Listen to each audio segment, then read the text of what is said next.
元日大吉，今日辞旧迎新，这茭白酒远胜往年，百叶和花椒选的都是宫中极品。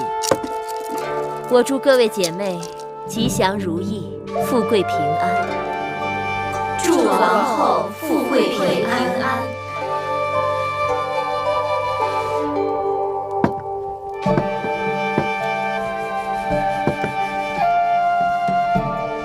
媚儿女自有媚儿女的好处。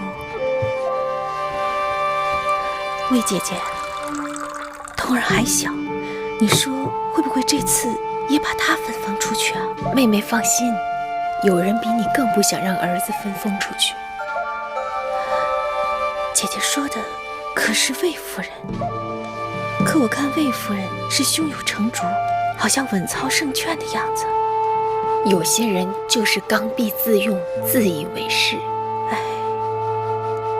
要真能像她那样，图个自己安心，那也就好了。今日大王在宣示殿向众臣公布分封大事，芈月妹妹仿佛事不关己呀。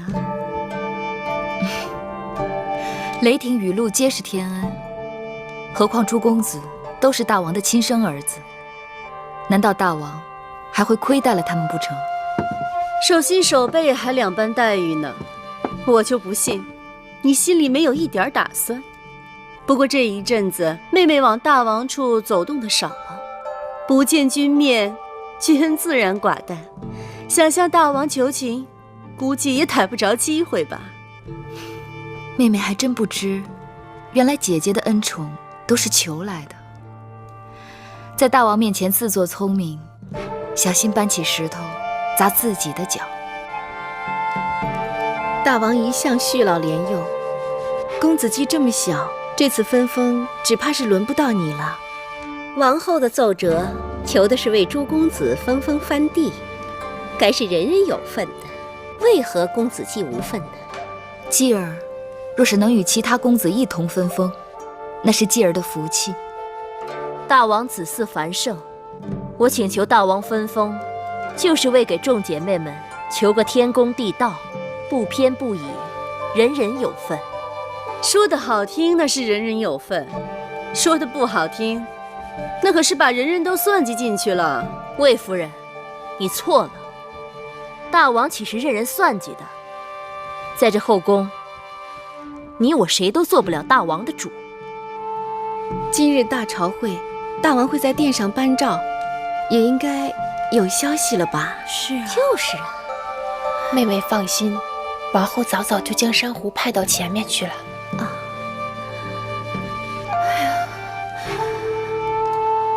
姐姐急也没用，该来的跑不掉。我总觉得心惊肉跳，觉得不祥，仿佛生死攸关。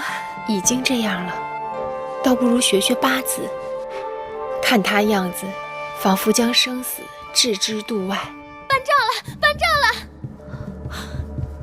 王后，颁诏了！大王是如何分封的？回王后，大王今日分封了立有军功和已经成年的公子。公子华封衡门君，唐夫人的儿子公子焕封蜀侯，魏良人的儿子公子池封岳阳君，公子运封蓝田君，公子壮封蓟君。就这些公子，没有其他人了吗？你听到没有？没有通儿，没有通儿，我就安心了。魏夫人、唐夫人、魏良人，恭喜你们了。为何把我焕儿分封到千里之外的巴蜀？恭喜姐姐，巴蜀可是个好地方。这几位公子中，属你们公子焕的封地最大，这可是好事一桩啊！多谢妹妹。恭喜王后，公子壮也得到封君，不枉王后多年苦心养育。公子季留在宫中也是喜事，还望妹妹对姐姐以后多多照应。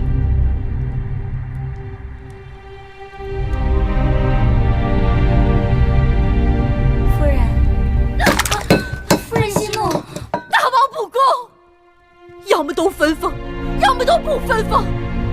什么偏把我华儿分封出去？夫人息怒。姑母不要过分伤心。华哥哥走了，怡儿会一直陪在姑母身边的。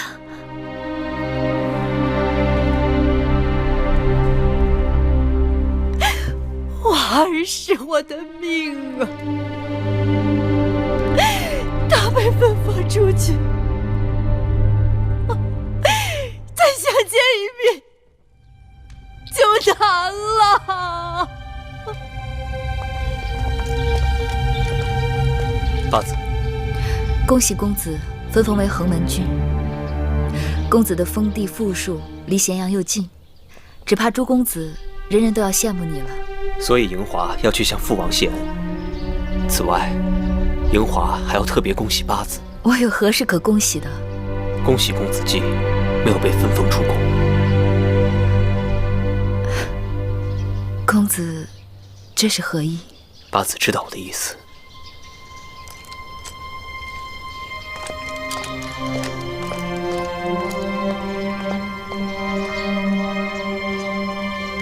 这公子华是什么意思？这也怪不得他，只怕别人都会这样想的。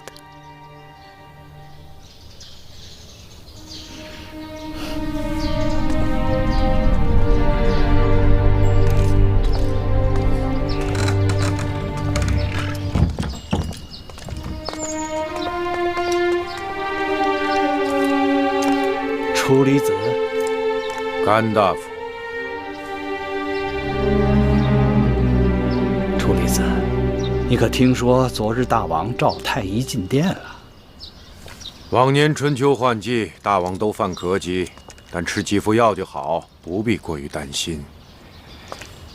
大王春秋虽盛，但国本不利，终究让朝臣们无法安心。数日前，甘大夫命人把那首《大雅瞻昂》在宫内外传唱，恐怕朝臣们更无法安心了。楚离子为何以为是我做的？甘大夫不要忘了，神仙做事也是有迹可循的。幸好大王没有太在意，不然当心作茧自缚。甘茂凭良心说话，那褒姒只不过是个包国献来的普通女子，就能杀死身后夺嫡。这宫里头有些人的心性比褒姒是有过之而无不及。你是指芈月还是魏夫人？魏夫人早已不在大王心里，不足为患。芈月出身低微，不可母仪天下。但是大王溺爱公子季，疏远公子当，这次分封为了掩人耳目，留下公子季，大王竟然把未成年的公子们通通留在宫里。这一旦公子季得势，这芈月必定趁势祸乱纲常。甘大夫不是不知，芈月曾请求大王把公子季分封出去，但被大王一口回绝了。那是欲擒故纵，真是令人担忧。芈月本无夺位之心，但大王似乎真的对公子季动了心思。看来真要另寻办法了。咱们楚国的公主果然个个如花似玉，可我看都不及王后当年的风采。那时宫中的公主们比起俊俏，个个输给王后，就连那脾气最刁钻的殷公主，论起相貌来，也不得不对咱们王后服气。人无千日好，花无百日红。我们这辈子算是过去了。提起那个芈殷，虽然她个性刁钻，总算也嫁出去了。说是嫁到了燕国，做了国相夫人。王兄来信还提起到她呢。国相是个老头吧？算起来，殷公主年纪也不小了，燕王还是个小孩子。国相可以一言九鼎，一定是有权有势的。这个好，这个叫什么来着？秀外慧中。我怎么觉得看着还是刚才那个好？这个看上去太弱不禁风了。还是这个好，神仙玉骨，楚楚动人啊！王后说好的，那一定是最好的。奴婢是看花了眼了。可无论哪个公主被咱们公子看上，那都是前世修来的福气。咱们公子是谁啊？根本用不着着急，慢慢挑呗。谁说不急啊？自从分封，宫里成年的公子大都封了出去，可太子一事仍无着落。甘大夫说，只有当儿先成亲，才能促使大王做决断。可咱们公子还小，尚未行冠礼。咱们大王也是未行冠礼就娶了亲的。当儿是大王唯一的嫡子，当儿成亲，那是举国大事。到时候大王若再不立太子，朝堂上下都交代不过去了。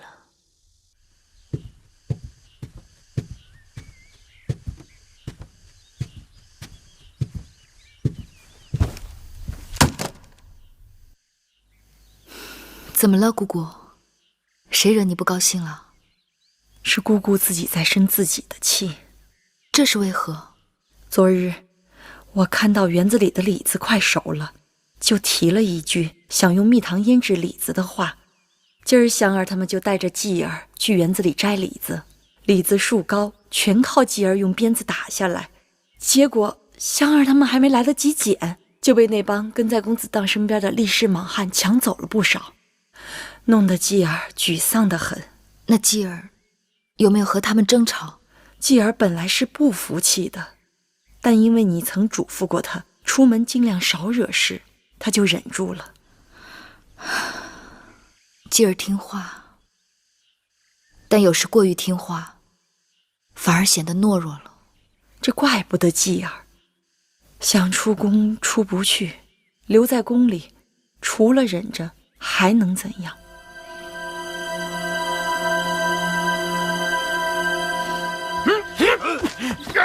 摔倒了，摔倒！好，公子大勇武无双，公子大神力，人比了不起。巫惑、孟本，你们再接着练练。好，是。公子，王后说你今日练完功就去交房殿，她有事找你呢。不去。哎，公子，我好不容易出来散散心，你又来烦我。公子，小的知道你跟这些力士们投缘，可王后真的是有要事要找你啊。当儿，给母后请安了。这么大人了，怎么还是一头一脸的汗呢？冯甲在，一会儿给公子把这衣服都换了，这都湿透了，别着凉了。行了，母后找儿臣来有什么事啊？快说吧，儿臣忙着呢。你忙什么呢？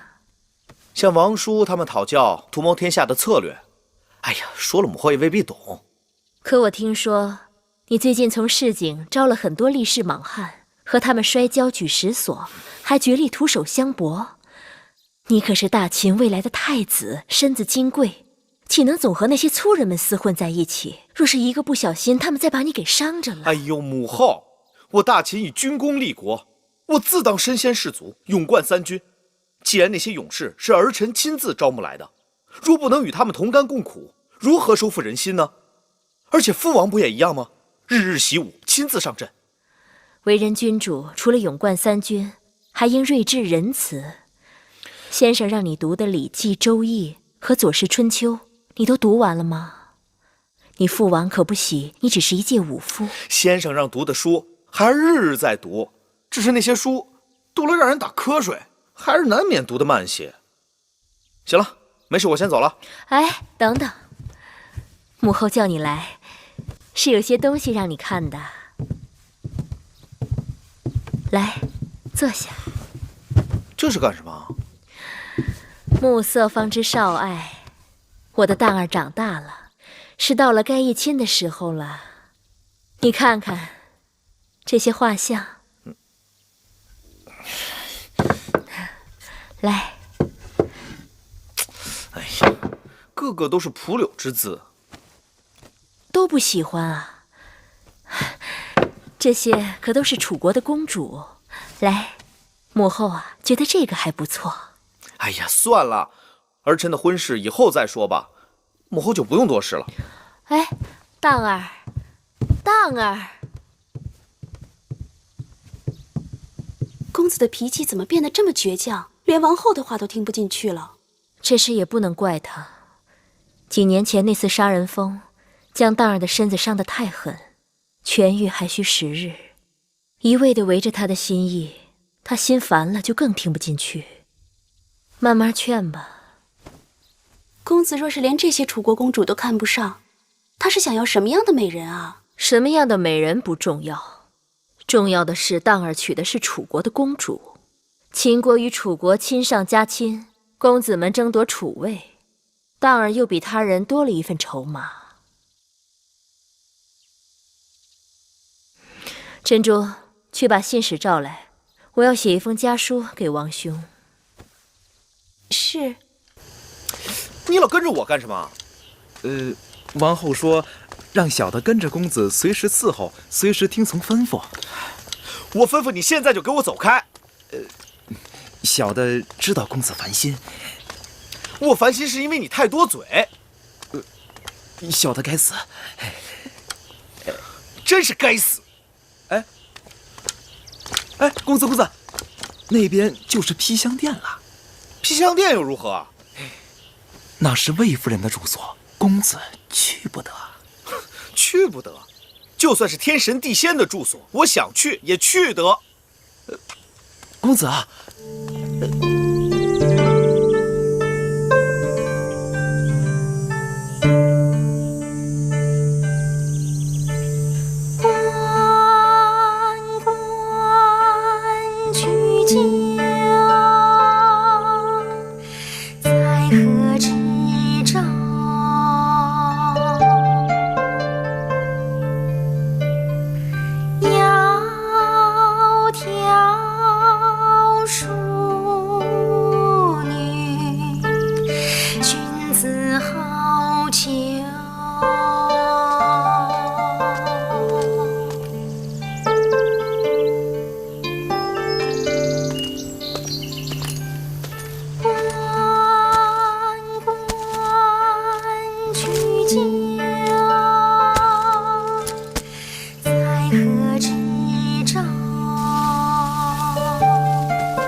什么人竟敢在此偷窥于我？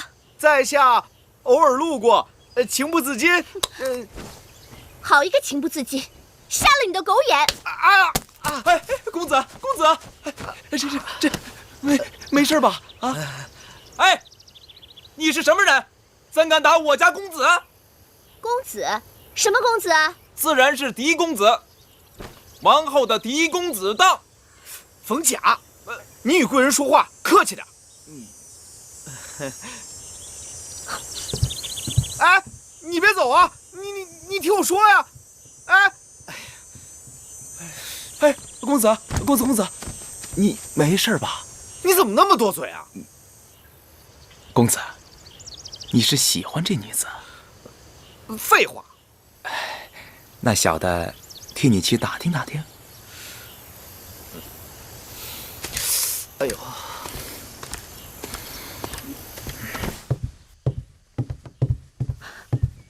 姑母，不好了！怎么了？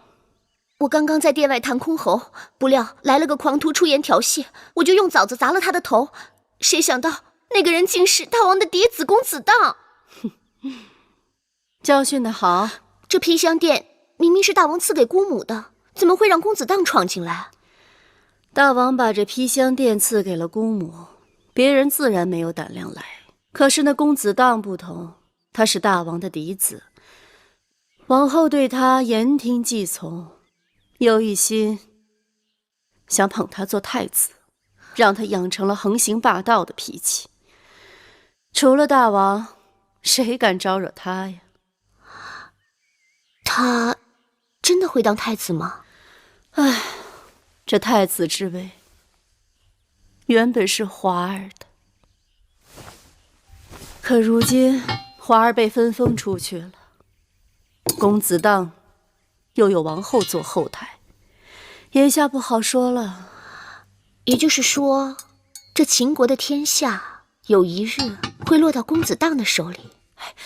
怡儿，你若能让大王回心转意，这天下还是你华哥哥的。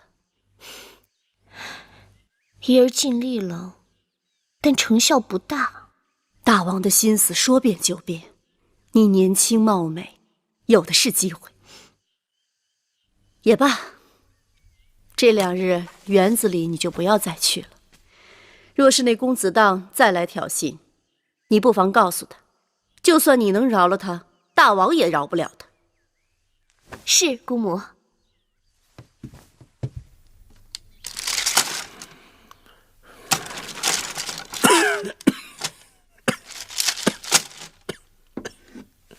大王，喝口水。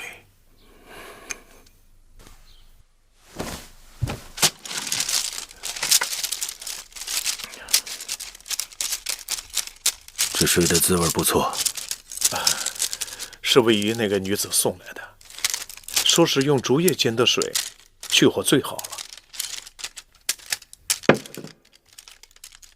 大王，您觉得位于那个女子怎么样？明艳动人。那为何不纳她为妃？老奴不懂。她那脸蛋后面有些东西，寡人看不清楚。这竹叶水，寡人不喝了。是。太医说，寡人阴伤气耗，过分清火，只怕也不好。既然大王看不清楚，老奴就更是老眼昏花了。大王，这儿还有贝母梨羹，是米八子听说大王久咳不愈，特地派人刚刚送来的，您尝尝。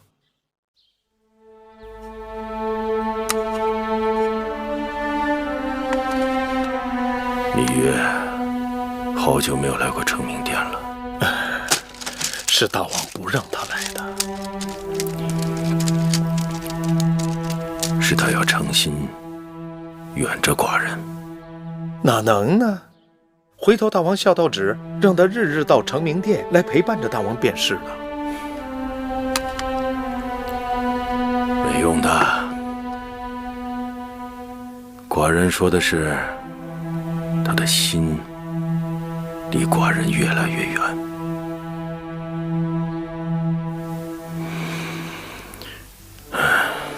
不看了，出去走走吧。是。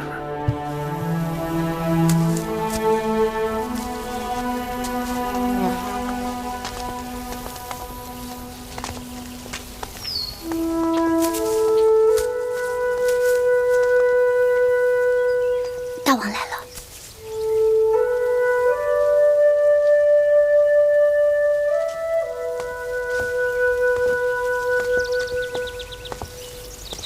大王，免礼。你看你，继儿都这么大了，你还在园子里面弄得一手泥污，宫中的人都说寡人最宠幸你。这话大概除了寡人自己，谁能相信？大王认识我的时候，我就是这样。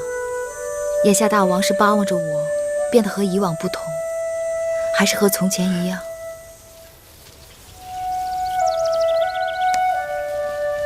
你呀，寡人是心疼你这双手。玉儿受宠若惊，寡人不要玉儿受宠若惊，而是大王之意，玉儿明白。是什么香味儿？鱼儿从来不熏香。不是熏香，很提神啊。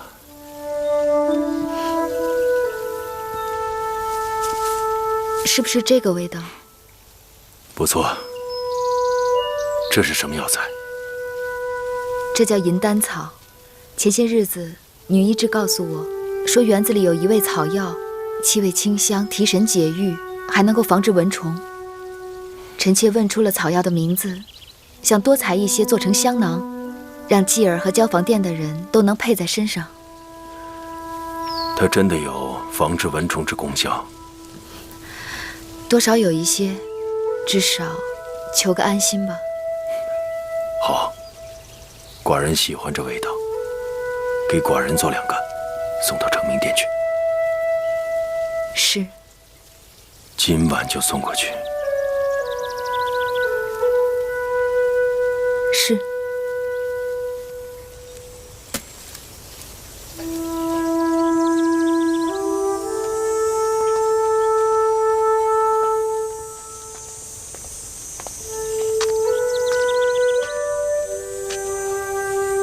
大王，咱们还要不要在这园子里再逛逛啊？不用了，回成明殿去。老奴看这园子还真挺好的，这才逛了多大一会儿啊，就感到浑身精气神儿倍儿足。老东西，成精了。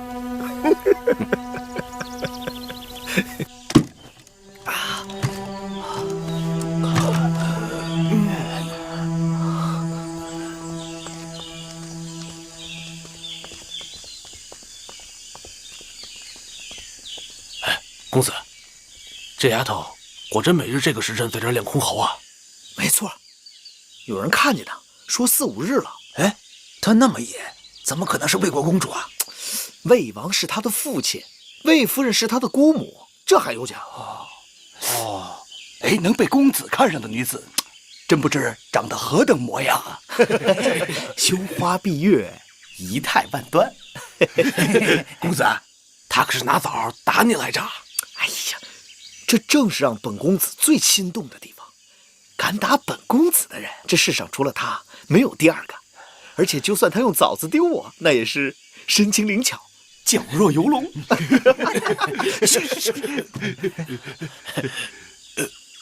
公子，你看谁来了？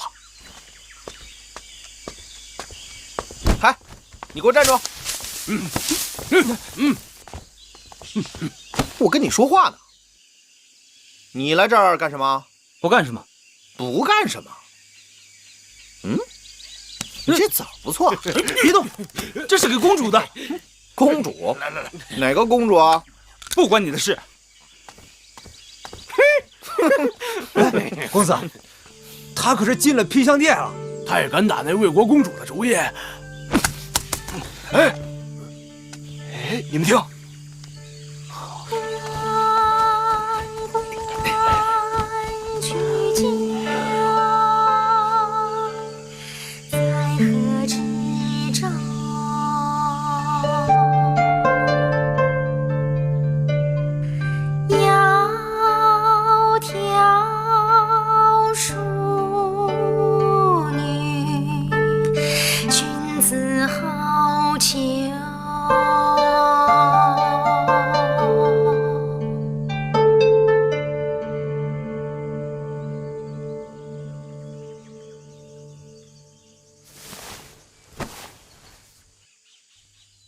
彩萍，一公主，外面那些人走了吗？没有。这些蠢货。彩萍，你钓过鱼吗？奴婢没有，但奴婢见过别人钓鱼。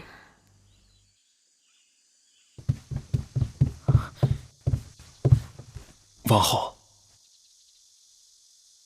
那魏夫人的侄女怎么还没走？不是已经分封完了吗？大王好像对她也没有特别在意。听说她是魏王最宠爱的公主。魏夫人与其长兄魏王的感情极好，公子华分封出去，魏夫人就病了，所以魏王就让他的女儿留在披香殿里侍奉魏夫人。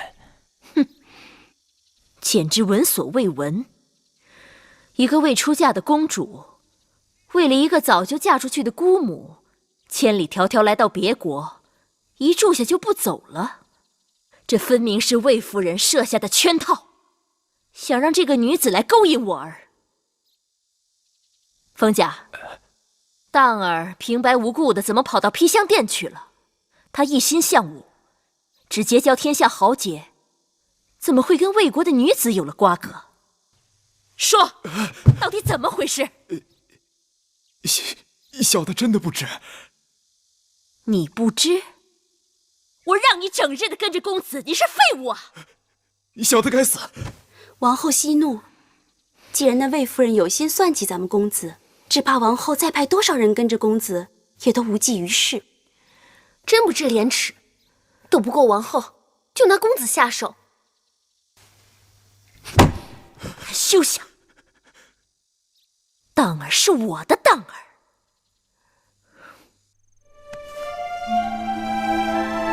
这是你的针线。玉儿心笨手拙，大王不嫌弃就好。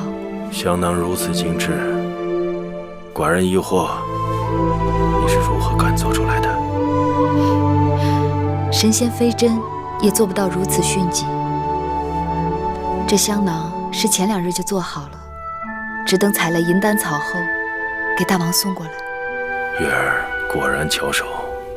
配大王的服饰，若有一抹黄线，就更好了。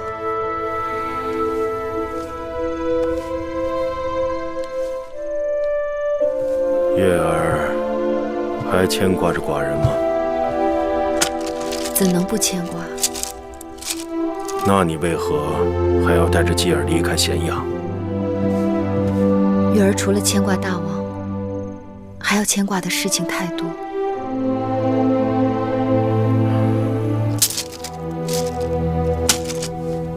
寡人知道，那起杀人蜂的意外，一直让你心有余悸。是。你认为，即使留在寡人身边，也保不住你和继儿的平安。月儿是大王的人，为大王百死而无憾。只是继儿尚未成年，宫中太子位分不定，难免人心浮动。有人为了储位为难继儿。月儿只是说常理，大王多想了。既然你今日说起太子之事，寡人就跟你说说太子。月儿只希望国本归一，其他不敢妄言。你不妨只当眼前是邻家老伯，直言不讳好了。当儿是寡人唯一嫡子，勇猛果敢，立刻拔山，是开拓疆土的难得人才。所以前些年，寡人一直视当儿为秦国未来的储君。但随着他渐渐长大，寡人看出他勇猛果敢，只不过是抱虎平和、匹夫之勇。王者须胸怀天下，威而不猛，有勇而无谋，有败国之威。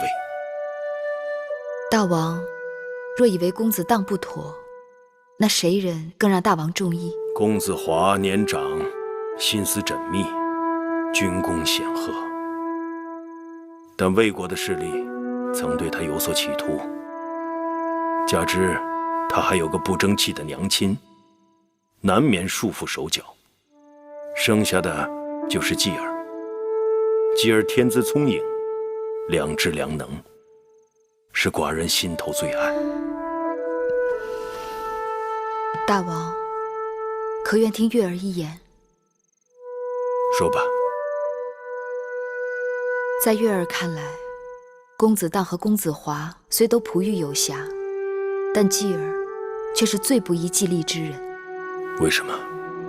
继儿年幼，天性未定，聪明伶俐是好，但若一日变得过于算计，也会因计谋过度而失德。当年大王看好公子当果敢，可旧日果敢，不也变成了今日鲁莽？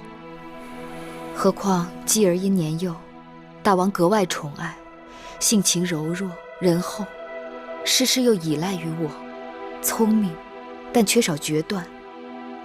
江山社稷，确实要一个更有决断的人来做主。这是你真心话？你真不愿继儿成为一国之君？作为母亲，我希望孩儿既不辜负大王之望，又能一生平安无恙。若勉为其难做一国之君，万一有差池，如何面对列祖列宗？虽然继儿不堪国君重任，但仍可尽其所能，守护大秦社稷江山，造福一方黎民百姓。好，那依你之见，何人更为适宜？若以长远计，公子华更为合适。公子华曾为先王后抚养，借先王后之势，是众朝臣心中的储君，一文一武，德才兼备。更因公子华业已成年，心性已定，虽然魏国势力曾想左右他，但若能精心挑选贤臣辅佐，定能成其大业。可是，在寡人眼中，继儿还是最好。只怕大王是爱屋及乌吧？后宫女子，若换个人处在你的位置，定会为了这太子之位，拼得头破血流。月儿没有大王想的那样清高，只因把太子之位看得太重，所以才战战兢兢。如此，寡人需要再思量一番。此事的确要由大王悉心斟酌，但朝堂喧嚣已久，立太子之事，不宜过分拖延。夫人，公子当又来求见。让他进来。是。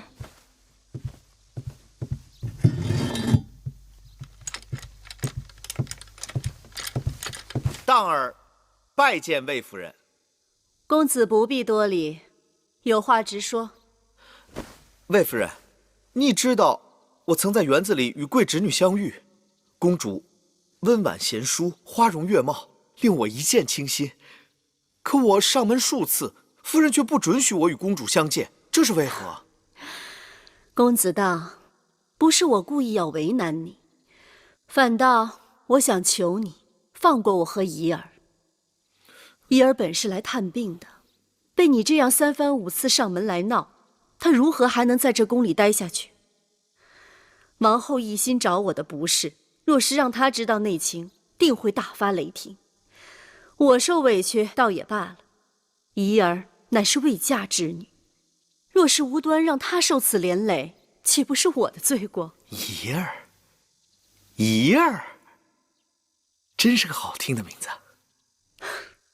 好啦，这都是我的不是，我不该容她进宫探病，更不该让她在我的披香殿的园子里抛头露面。公子道，你是王后的嫡子，王后对你的婚事早有打算，请你速速回去，也算是成全了怡儿。夫人，我是真心喜欢怡儿，岂敢有一丝一毫伤害她的心？女人的名节不是小事儿，任何人真心喜欢怡儿，都应该先禀告父母，向我王兄提亲，行6礼，怎可像你这样思乡受受？我只是对怡儿思念心切，夫人若能容我就看一眼怡儿，我自然会和父王母后商议。唉，公子道，你这样纠缠不休，是陷我于不义呀。王后早已心存芥蒂，我若是如了你的愿，定会被看成攻于心计，谋算公子的奸人，只怕连怡儿也会被安上放荡无形、勾引他人的罪名。夫人，母后一向宽厚仁慈，岂会轻易伤人名节？夫人，王后来了。王后来了。她怎么来了？是福不是祸，是祸躲不过。彩萍，先带公子到一旁等候。是，公子请。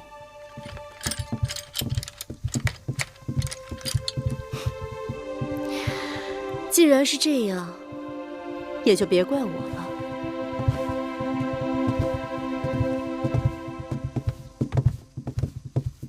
拜见王后。魏夫人，是你做的好事。臣妾不知做错了何事。哼，你那个如花似玉的侄女呢？把她叫出来。臣妾愚钝，不知道王后说的是谁。你怎会不知？你弄了个美人进宫，先是勾引大王，然后让荡儿梦寐以求，怎么，敢做却不敢当了？哦，王后说的是仪儿啊。仪儿是受我王兄之托进宫探病的，日日诗书礼乐，足不出户。王后身为一国之母，一举一动都为国之义范，岂可随意玷污我王兄之女的清白？你的侄女若无所图，怎么会赖在宫中这么久都不肯离开？日日足不出户，只怕是在算计着怎么张网捕鱼吧。王后如此猜忌，臣妾无言以辩。我已戳穿了你，既然计穷力竭，何不识相一点，让你的侄女赶紧离宫，免得两下伤了颜面。这么说，我的仪儿跟公子荡的确不般配。般配？大儿怎么会跟你的侄女般配？不要痴心妄想了。母后，大儿，你都说了些什么？你怎么会在这儿？我若不在，怎知母后如此蛮横？大儿，哼，难怪魏夫人不肯让怡公主见我。你恶言恶语，让孩儿颜面尽失。你这不仅是羞辱了你的孩儿，也羞辱了母后自己。荡儿，他们是在用欲擒故纵的伎俩。哼，难道母后也常用手段，看别人都是伎俩？荡儿是被人掩了耳目。被谁？仪儿吗？若能被仪儿掩耳目，我情我愿。荡儿，你是用何手段荼毒了我儿？王后息怒，这就怪不得臣妾了。你跟公子荡不请自来，臣妾该对你们说的话都说。臣妾在此恭送王后。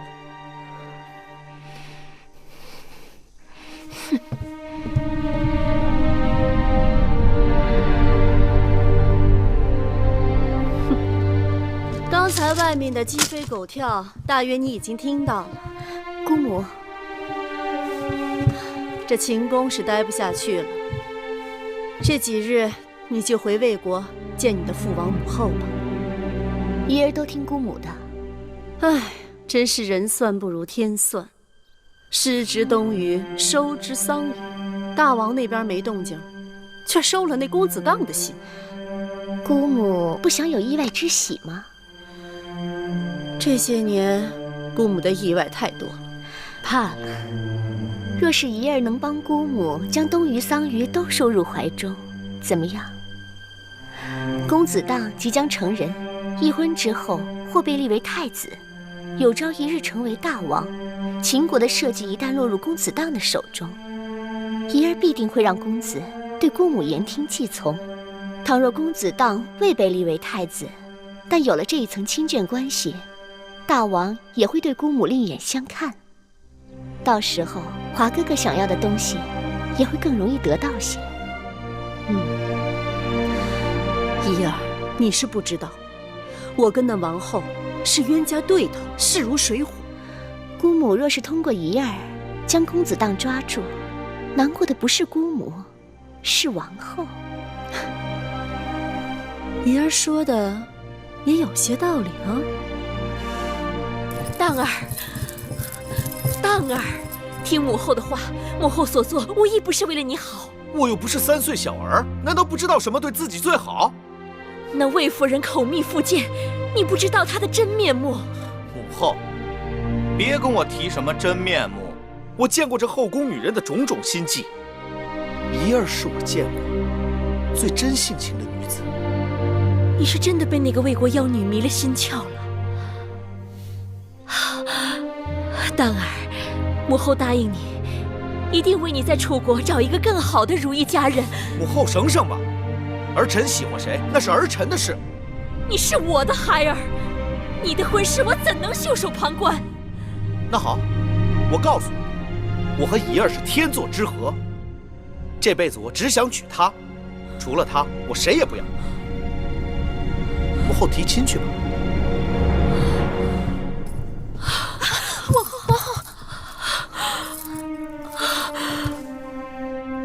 王后，我的头好痛，快去找太医。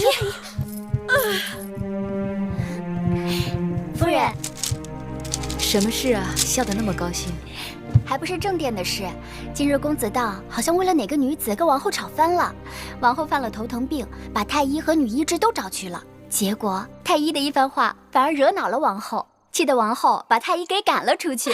是啊，公子荡也到了该提亲的年龄了，王后是该替他筹划筹划了。娶亲也是为了太子的位分，只怕王后那边早有筹划。听那边的丫头学话，也难怪，那太医确实迂腐。太医说了什么？王后，您六脉咸迟，应是用心太过，素日积郁，兼心血较弱，心气虚而生火，所以诸邪上扰，引起头痛。宫中女人哪个不是素来郁闷？又有谁能够夜夜睡得香甜？做御医的把这套车轱辘话来回说，都已经说惯了。到了王后那边，自然是要吃瘪了。也不知是哪家贵女让公子荡这般伤心，宁肯跟王后翻脸啊！就是原来姑姑提起过的那个美人啊。王后，这是太医另开的调和气血的药，您服用试试吧。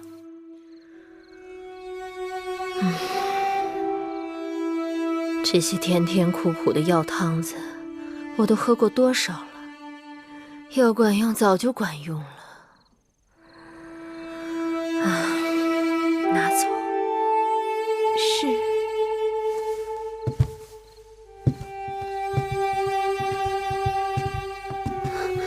怎么了？魏夫人来了。又怎么了？王后，那个魏夫人来了。给我撵出去！是。夫人，臣妾魏延拜见王后。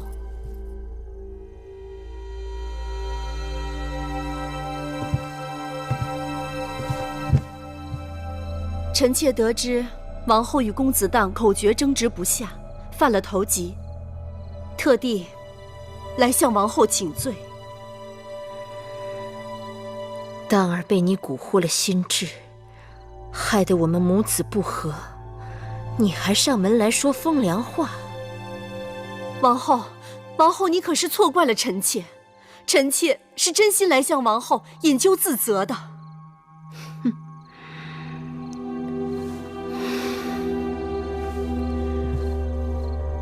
我今日倒是要看看，你还有什么招数。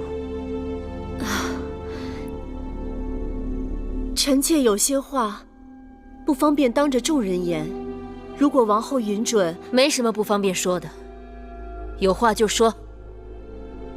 臣妾是想知道，王后是否有意想让公子荡当太子？荡儿能否当太子，不是你我能定的。王后不必提防我，华儿分封横门君，这太子之位已经与他无缘了。如今，我只想化干戈为玉帛，助王后一臂之力。公子之中人才济济，储君之事，只有大王一人心中有数。王后依旧口不对心。放眼秦宫，能够跟公子当争位分的人，已经寥寥无几。可大王立太子，又需要一个妥当的契机。我不知魏夫人想说什么。欲治其国者，先齐其家。公子当的婚事若能尽快谈妥，那么立太子之事也将成为大王的当务之急。臣妾知道，王后对公子当的婚事早有安排，可是公子当却对怡儿一见钟情。这事儿不仅让王后觉得棘手，臣妾也觉得为难。何不说你是正中下怀？不管王后是否误会臣妾，臣妾都以为逆水行船不如顺水推舟。顺水？那就把我的当儿推到你魏夫人怀里去了。强拧的瓜怎么能抵得过水到渠成呢？王后不如反过来想，公子当背后若有楚、魏两国的元首，那么储君之位，谁又能与他争？魏夫人请坐。谢王后。珊瑚，斟茶。是。臣妾深知这些年来多次见罪于王后，若能促成公子当与魏国的联姻，臣妾愿意将功折罪。魏夫人的好意我领受了，只是当儿尚未成年，婚事不必过急。那是自然。王后若是信得过臣妾，臣妾愿尽犬马之劳。当儿是嫡子，当儿的婚事有关社稷，最后还要由宗室和大王来定夺。有了王后的恩准，公子当和怡儿必是佳偶天成。臣妾先告退了。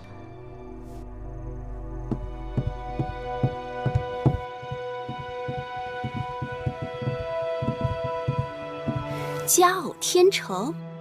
哼，我才不信呢！王后，那魏夫人说的比唱的好听，依奴婢看，她并没有真心为王后打算。她当然不是真心的。我嫁入秦宫10几年，她一直视我为眼中钉，如今还想用我的当儿拿住我。那王后为何不让奴婢们撕了她的脸？因为她的话也有几分道理。如若当儿真有楚魏两国元首，那大王也不得不顾及当儿的联姻背景。王后真的应下了那魏夫人的婚事？去找太医，让他把那汤药再煎一副给我送过来。王后想吃药了。我要用心养好我的精神。是。怡儿，你父王来接你的马车已经到了咸阳，明日就要启程回大梁。夫人，那公子当又到篱笆墙外眼巴巴地望着，样子真是可怜。公主是打算见还是不见？好看不好看？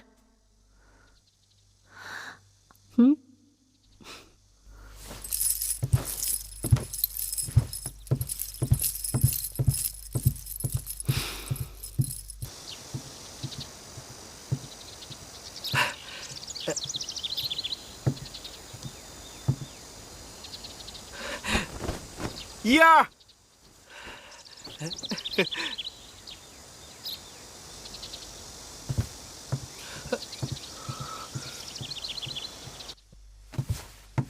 你就这样走了，那公子当自然放不下你。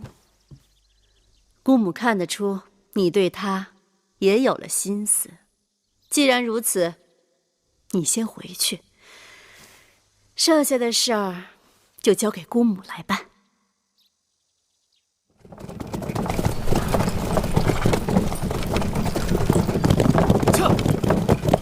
停车！停车！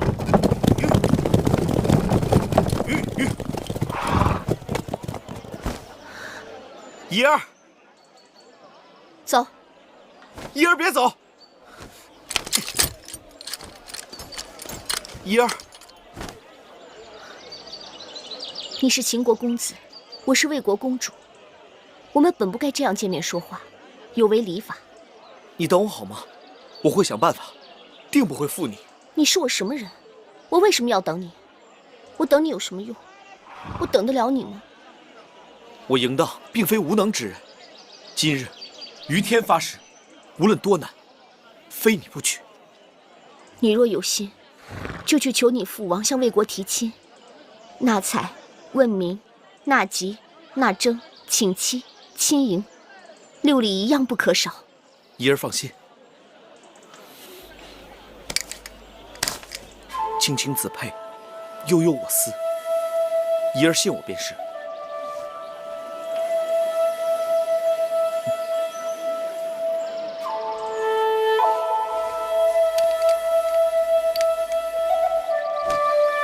走。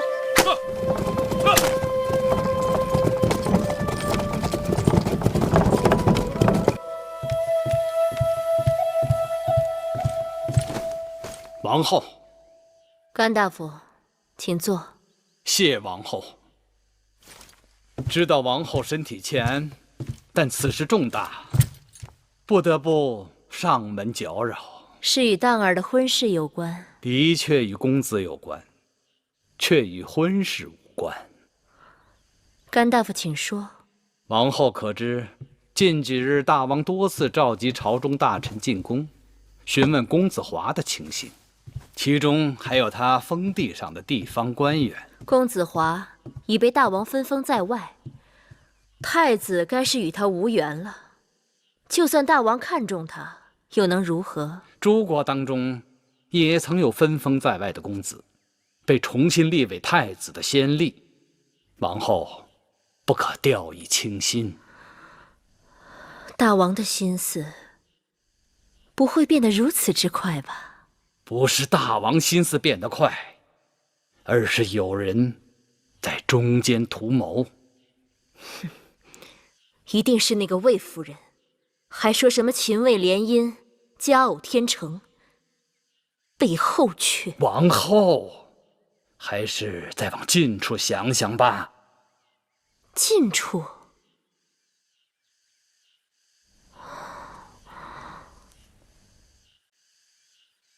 难道是芈月？不应当啊！芈月要争，应该为公子继争，怎会推别人上位？再说那芈月与魏夫人也是不共戴天。这正是他的聪明之处。他这样做是一箭双雕，既可以让大王相信他毫无野心，不必对他进行提防，而且还可以收服魏夫人母子做他的刀枪。待公子华与公子荡相斗下来，2败俱伤，那得利的人一定是他和公子季了。快，扶我去找荡儿。王后，您还病着。事不宜迟，我要让荡儿去宣誓殿找大王，求大王允准他们的婚事。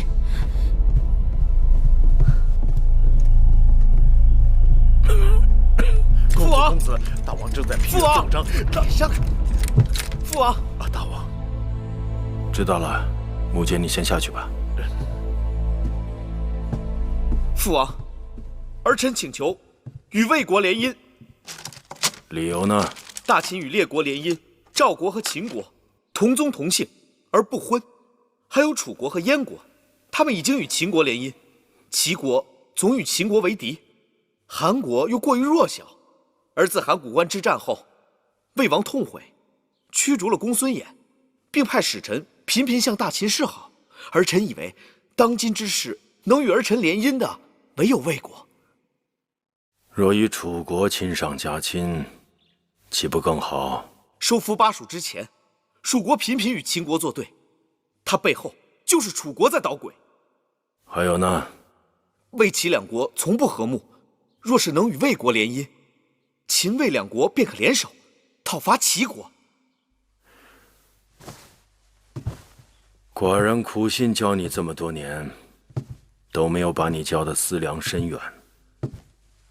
不成想，一个魏国女子就能够让你长大了。父王允准了。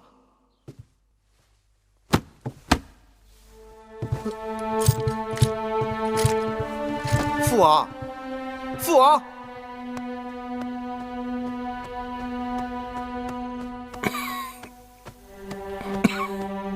大王身子不济，该多歇歇。心里头的事情太多，不知道该是喜还是忧。若是公子荡的婚事，那该是喜事。寡人原本并不想让他这样早便娶亲。食色性也。王后与魏夫人历来不和睦，当儿却硬要娶个魏国公主回来。大王的意思是，公子荡想娶魏国公主，王后不中意。王后也主动向寡人请求赐婚。哦，你也觉得奇怪？王后爱子心切，虽在意料之外，但也在情理之中。你说，寡人是否该成全他们？大王是说，成全这对小儿女的情分，还是成全两国联姻结盟？这两者皆是。若于公于私都好，芈月无话。可寡人看到你眉头皱得很紧。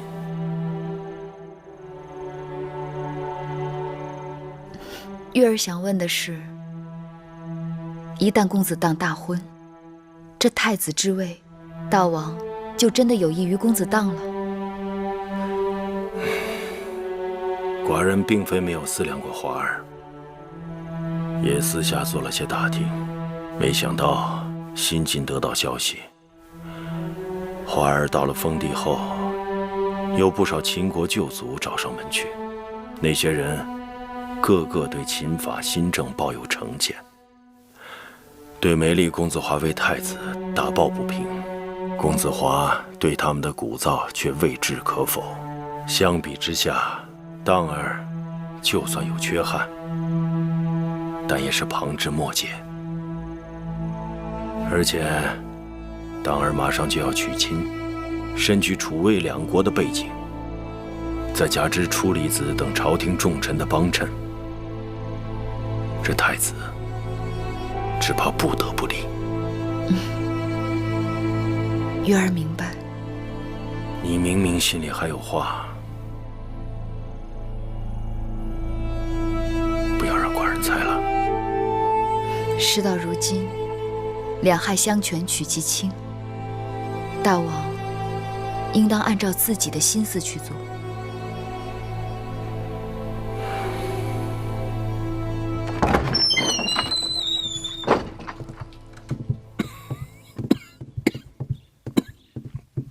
大王，迎夫人到了。大王，张姐来了。张姐，坐。寡人近日身子不济，只好派人接张姐进宫。大王已经允准公子荡与魏国公主结亲。此事就这么定了。既然公子荡这门婚事已经定了，这太子的位分恐怕也不能久拖不决。荡儿实在是，所以不得不请张姐前来商议。不知大王的意思是？荡儿虽然努力，但生就性情莽撞，有血气之勇，无变通之谋。太强必折，太张必缺。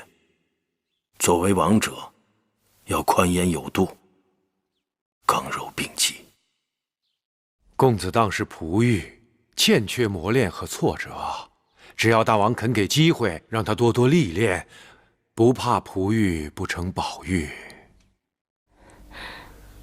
大王，你看公子季如何？年龄尚幼，加之芈八子不情不愿，寡人不想勉强。臣弟有句话不得不说，这立储之事在朝堂上已经议论多时，宫中总不太平也与此事有关。大王该是听说前2日摘秋桃，2个内侍打了起来，争一个秋桃都这样，争储君之位还不人人搏命？当断不断，反受其乱呐！王兄，都这么久了，大王这咳疾不仅未愈，反而越来越重了。如今这太医院里用医多于良医，是寡人自己身子不争气，怪不得他们。大王，你一定要多多保重身子，这也是为了大秦的社稷江山。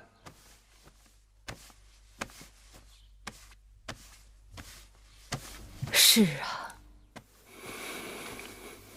母坚在，笔墨伺候，你旨吧。是。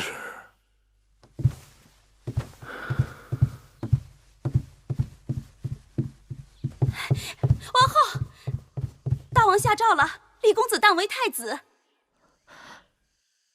你说什么？你再说一遍。大王下诏，立公子当为太子。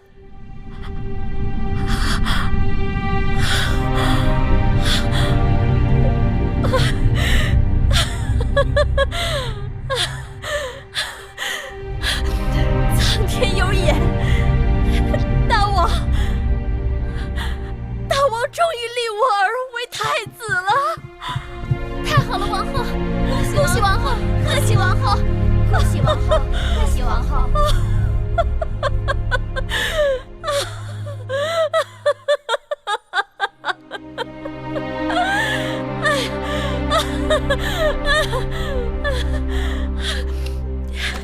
都起来吧。珍珠，哎，凡是咱们店里的，个个都打赏。谢王后。还有，立太子是宫中大喜事，吩咐下去，各宫嫔妃每人赏卷10匹，簪钗2对。我要让他们都添点喜庆。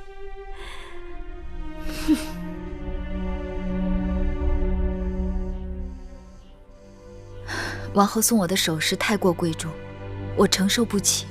妹妹不必客气。我听说大王下诏立太子，第一个想告诉的就是你。公子当的婚事定了，同时又立他为太子，真是喜事连连。芈月真心为王后和公子当欢喜。大王事事将当儿想在前头，对妹妹和继儿未免不够公平。公子当是嫡子，又是继儿的兄长，大王怎么做都是对的。那就好，听妹妹这句话，我心就定了。王后定心，芈月也就定心了。今后王后和芈月相处的日子还长着，继儿年幼，望王后对继儿能够宽宏大量。啊，妹妹一贯对姐姐宽宏大量，说这话真就见外了。大王糊涂啊！就算他要为公子当订婚，也不该如此仓促地立为太子啊！啊，那公子当空有一副好皮囊，实在是不郎不友。大王一旦后悔，就会明白，立太子易，废太子难了。我知道，一直怂恿大王立公子当为太子的有楚离子和甘茂。那芈八子见识非凡，又是大王的身边人，为何不反对？芈月不愿出头，除了自保，也是厌恶了后宫之争，天性使然。唉，早知今日，悔不当初啊！当初如何？当初芈月曾求大王分封公子季去巴蜀，我认为公子季是大秦的希冀，挡了他的道。我也原以为芈月会为公子季争一争。争？不光靠手段，还得敢害人。芈月冰雪聪明，却不肯害人。这大争之事，不争之人必有性命之忧。哼，总有一日，他吃多了苦头就懂得，有些人不是你让着他，他就能领情的。那甘茂刚被升任为右相，这一下，朝廷当中王后旗下的人风头是越来越近了。